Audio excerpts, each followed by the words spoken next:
Hello, everyone, and welcome to the Venture Fuel Visionaries podcast, where we introduce you to the innovators and builders creating the future of business. I'm your host, Fred Schonberg, the founder of Venture Fuel, where we help the world's best companies commercialize innovation through startup collaborations. I'm so excited today to have Rikesh Shah.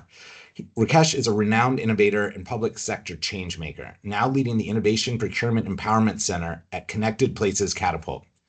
Rikesh's journey began at Transport for London, where he helped open city data and spearhead collaborations that have transformed everyday mobility for millions. Today, we'll learn how innovation procurement can transform the public sector, hear how to cut through the hype, work effectively with diverse partners, and create environments where government becomes a driver of better, citizen-focused solutions.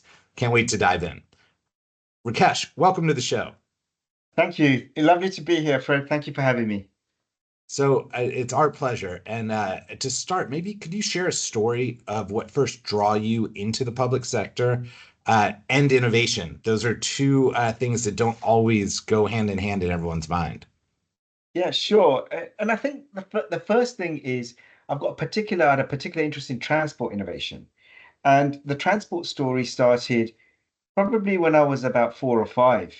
And my father worked for the London Underground, so the metro service, Yeah. as a station manager for about 38 years. And every evening he would come home and there'll be a nice story for us to have a discussion on. Yeah. And what I saw there is a first-hand view of what it means to serve the public. And then as I went in through university, I remember focusing on some of my modules around public policy and social policy. And that really drew me into how do you provide public service for all? How do you make sure that you're creating the right level of access, you're reducing inequalities, you're providing the right safety net?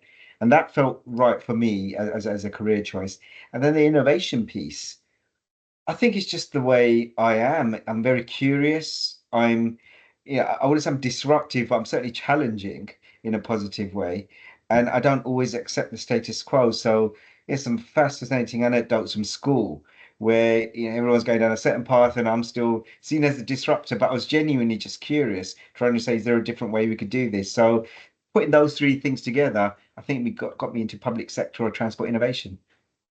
I think one of the things right before we hit record that you mentioned excited you, and you think is maybe we both talked about is the crux of this conversation, is really this idea of the entrepreneur mindset and how that works in the public sector. Can you take me through what was it about that excited you, and maybe that'll guide the rest of this conversation?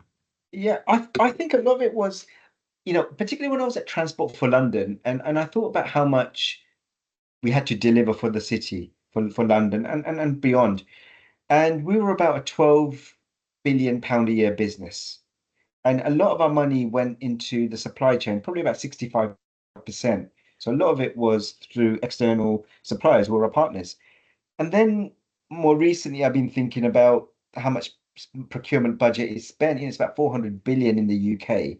It's about 2 trillion across the EU zone. And broadly, it's about 14% of GDP across the world. So it's a big amount. And I always found that with all the challenges that we have to solve, so in the case of London and Transport for London, yeah, there's challenges every day. Sadly, 92 people died as a result of a road collision on the road network in the city last year. Or we had 10,000 people die from respiratory diseases linked to bad air, and a lot of it's from transport. Or we've got millions of journeys to move around our city. And you start thinking about those challenges, and we're not shifting the needle enough. And when we're not shifting the needle enough, and then I look at that 12 billion pounds a year spend, I start thinking about if we can't do it ourselves and we're constantly over prescribing to the market, why can't I say to the market, we're vulnerable, these are some of our challenges, and if you can solve them, there is a reward for you. And that means that some things that you will try, they won't work, but you put the right safeguards in place. But out of those 20 things you might try, 1 or 2 will work. And if they work, they will pay back much more than what you've invested in the whole portfolio, particularly over a 5, 10 year period. So I genuinely started to think like a venture builder within my organization, which was, completely different. You put Yeah. procurement out and you want success. You already design the outcomes and the solution, sorry, for the outcome. I'm simply saying, I want better outcomes, I want cheaper outcomes, I want quicker outcomes, I want safer outcomes. who in the market can solve that? And suddenly we started to use our sort of market shaping powers to say to startups, scale ups, large open innovation functions and corporates, come and work with us, use this as a test bed, scale with us, and the rewards on the upside will be for both of us. I think it's really interesting. When you first started, I thought that we were really going to focus on the entrepreneurship piece, Yeah. and you just said it. I mean, essentially, the way you're looking at it is a very venture mindset, venture capital, in that there's going to be you're going to place 10 bets.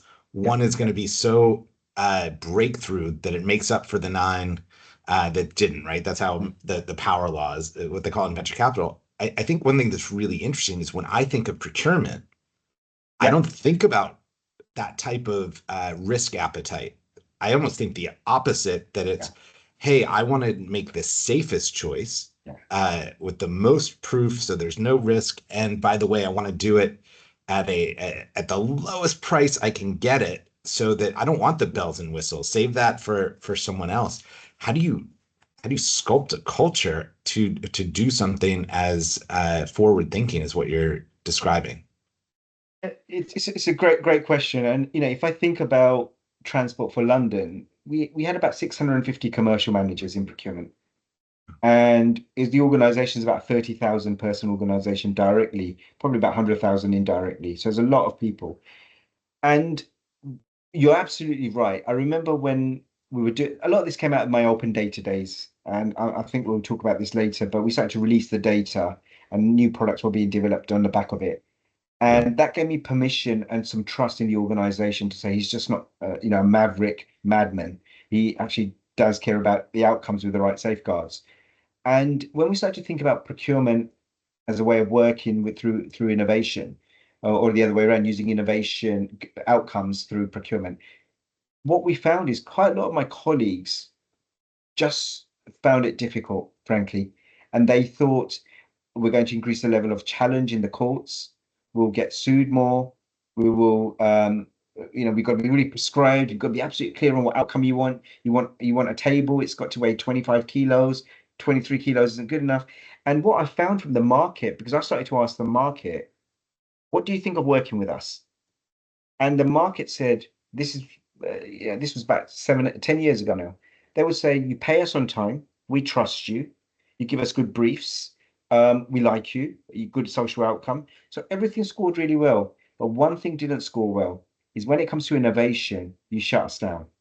Yeah. So the market was saying, we could give you more, but at the moment, you're not allowing us to give you more. And that's where I started to talk to the CPO at the time, the Chief Procurement Officer, to say, at the moment, the way we're doing business is like a conveyor belt.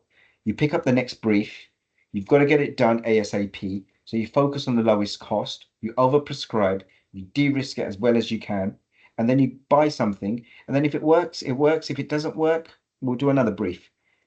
What I said was, we've got to get involved in the process 2 or 3 years before that brief's even due. And part of that is horizon scan. Is it a startup out there? Is there a scale up? Is there a large corporate that could pivot? How do we start making London that test bed for people to experiment? And that means that I will challenge and friendly challenge budgets that you've already allocated for big spend in the next 3, 4 years. Because if we can do it differently, that's saving us money and we could get better customer outcomes. So we started really small. We started with lots of safe types of projects. But Yeah. over time, you start seeing that cultural shift. And success was towards the end, that CPO said, could you come up to my leadership meeting and just challenge us a bit more?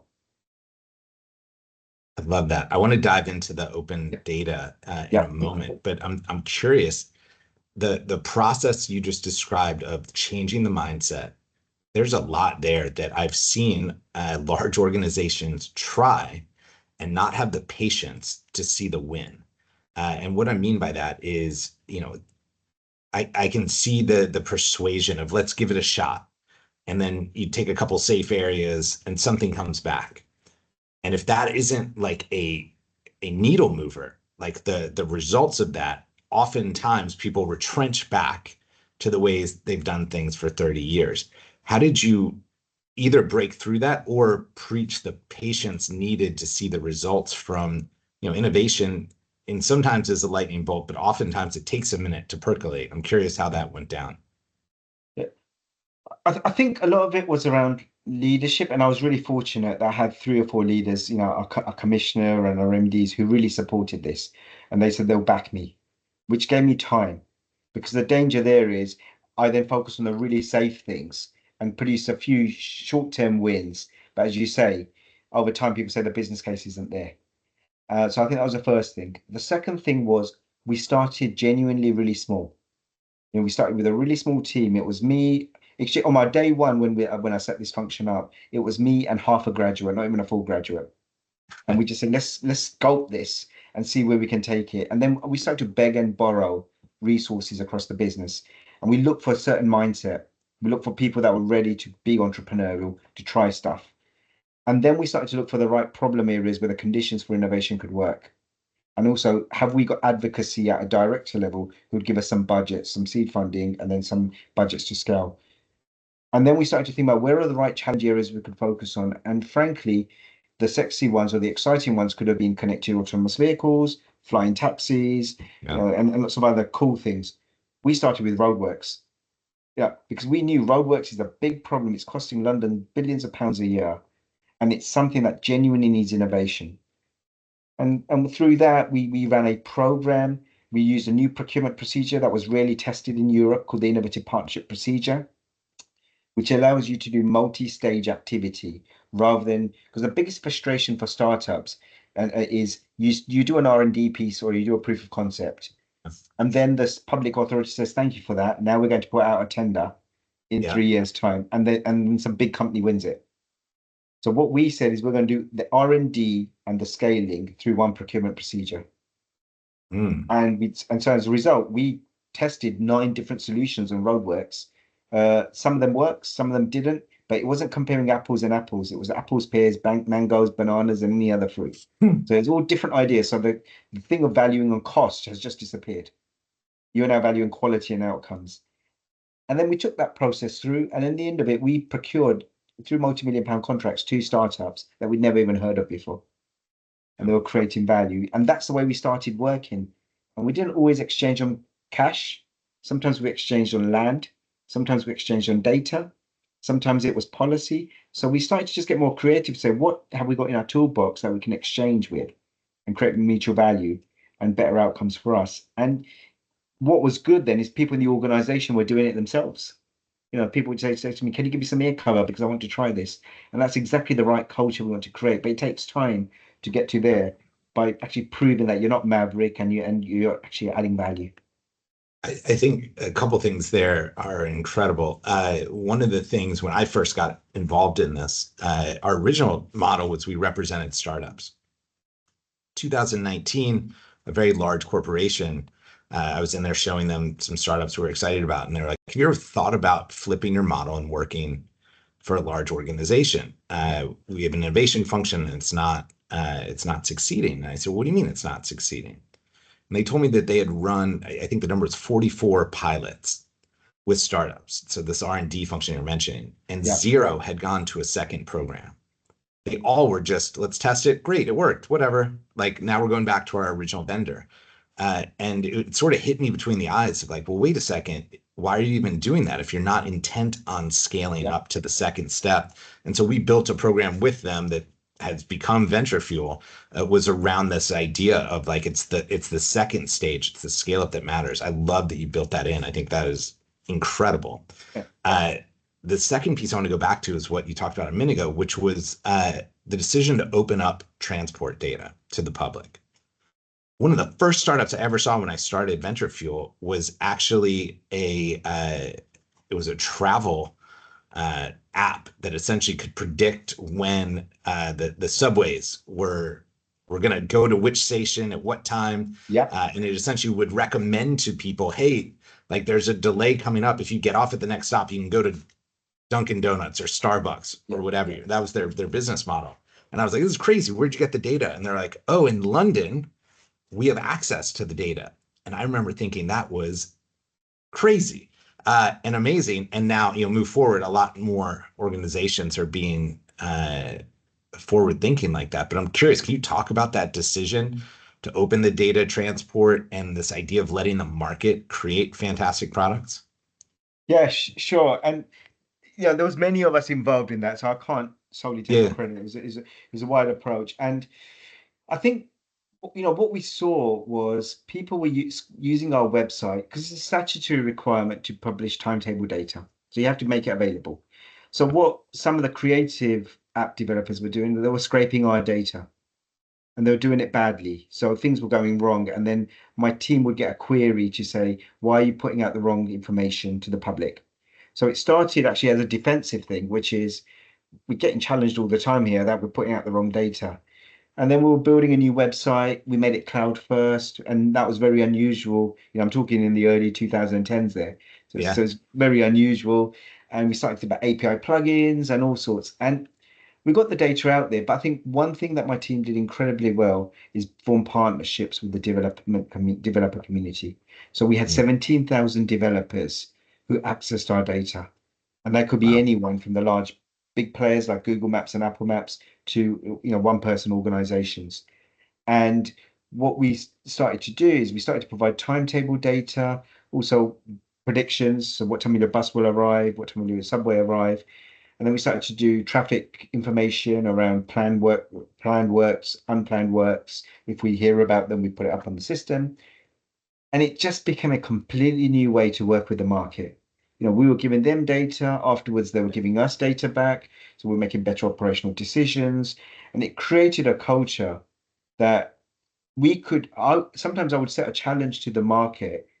And I'll give you one example. It was to do with accessibility and encouraging people to use our tube network. But quite often people would say, the information is not good enough, so I don't know whether I'll be stranded somewhere. I gave it to an app developer called Move It all those years back, an Israeli app company, and they got a product feature ready in 2 days. Great. Now, if that was TFL, despite us being relatively quick, 2 days we wouldn't have got a meeting in the diary, let alone do product features. So the value that we created was incredible, but most importantly, it allowed us to engage with the customer through their channel of choice. And that meant that if you want your transport information through X, or you want it through Google, or you want it through Busway, Bus Map, whatever, you can have it. Because what we care about is you using sustainable forms of transport to move around the city. And there's a direct correlation between good information and using transport services because you feel more satisfied. And it's natural. You would, if you got the right information at the right time, you're more likely to use it. And 42% of Londoners use an app powered by TfL data.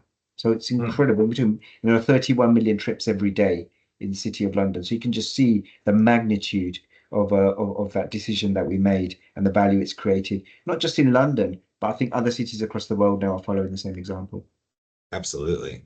Uh, so let me ask you this: from your experience with projects like the Westminster or UK commercial innovation hubs, are there any key lessons for enabling this scalable procurement-led innovation? I think that there's probably a lot of people listening that haven't thought that they could do this from the procurement seat, and I'm curious for them as they start to think about pushing and maybe advocating for this. Are there any lessons learned that come to mind for you?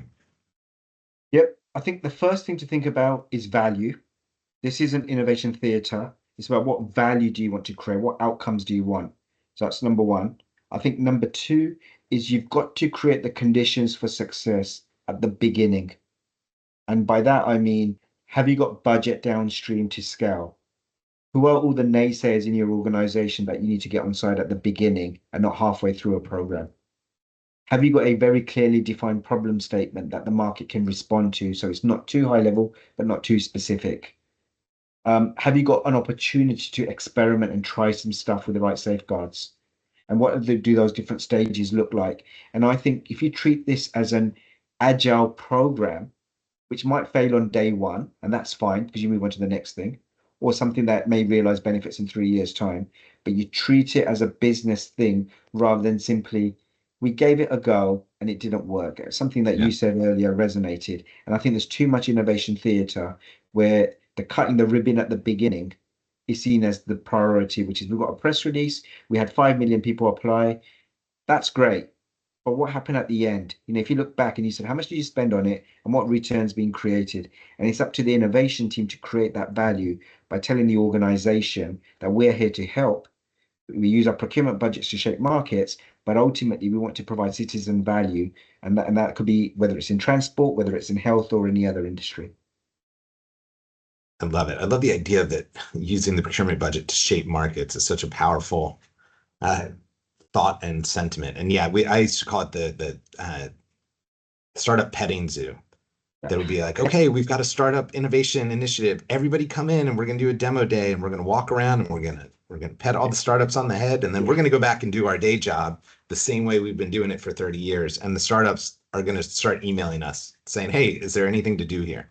Uh, I think a lot of organizations are realizing that's a different way to do it. And I think what you said early on is that the key is start with problems worth solving and put it out to the market and say, hey, this is what we're trying to accomplish. We're open to new ways and better ways to do it. I do want to dig into the part you said there at the end, which is like the downstream of this.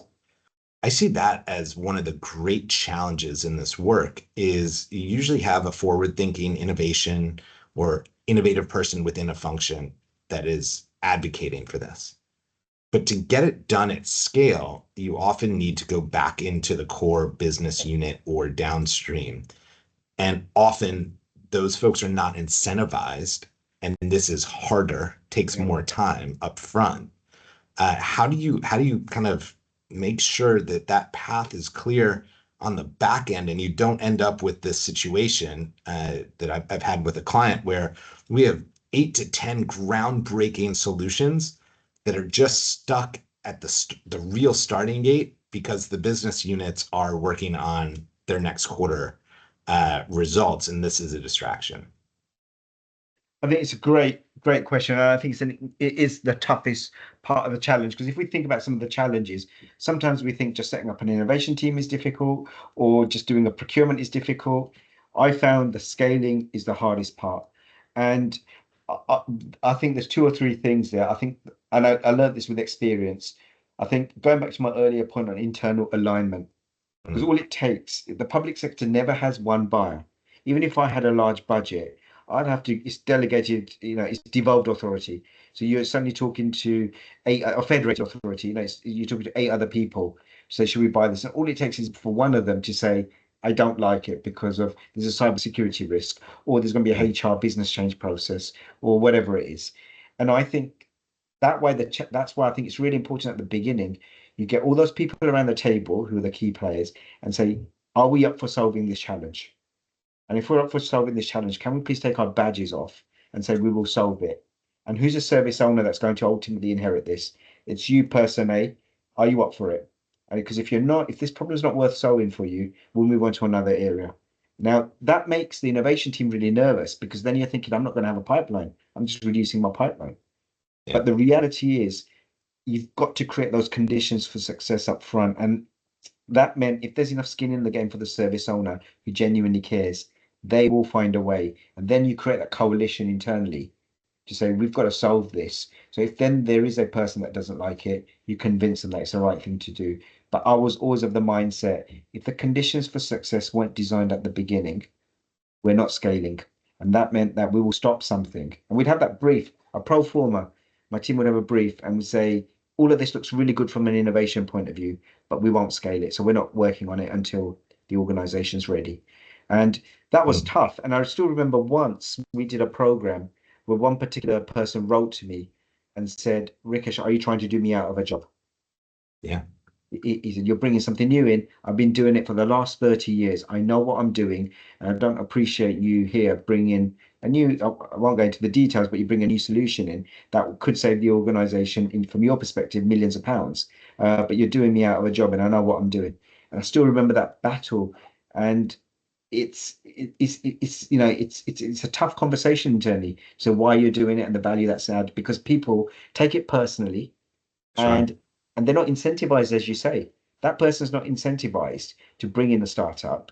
So why should they change? And as a result, you've got to pick the right programs. Yeah, it's very interesting because innovation can be such a job creator, uh, but oftentimes, there are people that are are excited by innovation and choose that, and they can deal with a certain amount of ambiguity, and they like new solutions.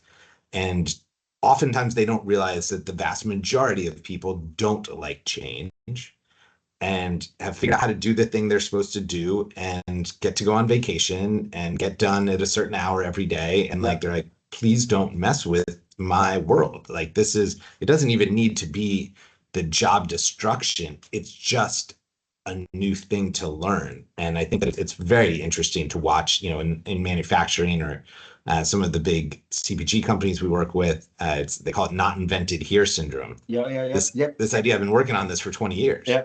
And like, I know how to do it. It's working fine. Why on earth are you going to change the chessboard? It's a very interesting phenomenon. And I completely agree with that one, Fred. And one thing I would to de-risk it is having a champion from the service owner side. So quite often I'd second people into my team. So that's a trusted resource that's working closely with the service owner director and keeping them abreast of things. So there's no bias then, because there's a local person that's acting as a champion. And that worked quite well. Because, so I think it's one of those sort of small hacks that you can find within your organization that's going to give it a chance of success. And again, it's being entrepreneurial. Essentially, you're trying to create value in a new way where people sometimes are against it. Yeah, I think it's great. We always have we have two personas that we often do when we're working with a client. We're like, who are the blockers and who are the champions? And like, you want as many champions as you can find, and like, you have to acknowledge the blockers, and their hesitations are real and maybe prevalent. So it's what is it that they want to block with? So I'd love to I'll get you out of here on this. Is there one principle or mindset shift you wish every public sector leader would adopt to enable better innovation through procurement? Does anything come to mind? I think the term I would use is the art of the possible. It's like, if you were to just think slightly differently, what could you achieve that you want to achieve to make? Because ultimately, we're there for better service delivery, creating taxpayer value. We're doing this much. But most professionals that I've worked with in the public sector, they care deeply about their region, their city, and the people that they're serving. They do care. I think there's an incredible sort of stereotype of a public sector official, which is that they're there for the pension, they're there to do an easy job and then disappear. That's not what I've seen. I've seen completely the opposite. And as a result, how do we sort of create that mindset of technology is now changing at such a fast rate? We've got diverse suppliers. We've got brilliant organizations like yourselves that can bridge that gap between the public and private sector. What could the art of the possible be if we're delivering this much, but we want to deliver that much? How could we do it differently? That's the question I just asked them to ask themselves and say, could the market help me in a new way? I love it. Well, Rikesh, thank you first off for all that you're doing to spark change in the world, and secondly for taking the time to talk with us today. Is there anywhere you would like to direct people to learn more about yourself, your work? Would love our listeners if they want to double click into your world. It's really kind. Thanks, Fred. And thank you for having me. I think it's two or three ways. I think one thing is I'm currently working on a government funded program in the UK called the Innovation Procurement Empowerment Centre that you mentioned. Please take a look on their website, ipec.org.uk. I'm also now working as an independent. So I'm advising cities across the world, as well as in the industry, and including startups, on how do we make particularly transport strategy, transport innovation work. So if anyone wants to talk to me further, just reach out to me on LinkedIn. Awesome. Well, thank you so much. We really appreciate your time. Brilliant. Thanks, Fred. Thank you.